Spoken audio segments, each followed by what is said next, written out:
Tervetuloa tänne Lahden keskustaan osoitteeseen Rauhankatu 10. Mennään sisälle katsomaan, miltä asunnot näyttävät. Suurin osa asunnoista on yksiöitä ja kaksioita, mutta löytyy täältä muutama isompi perheasuntokin. Asunnoissa on pääosin ranskalaiset parvekkeet, jotka lisäävät valoa ja tilan tuntua. Lisäksi ylimpien kerrosten asunnoissa on upeat terassit, todellista kaupunkielämän luksusta. Asunnoissa on vaaleat laminaattilattiat ja tummanharmaita tehosteseiniä tuomassa kontrastia muutoin asuntojen vaalean yleisilmeeseen. Myös osassa kiinteistä kaapeista on tyylikkäät tummanharmaat ovet.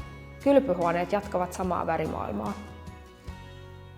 Vuokraa nyt uusi kotisi Rauhankatu 10.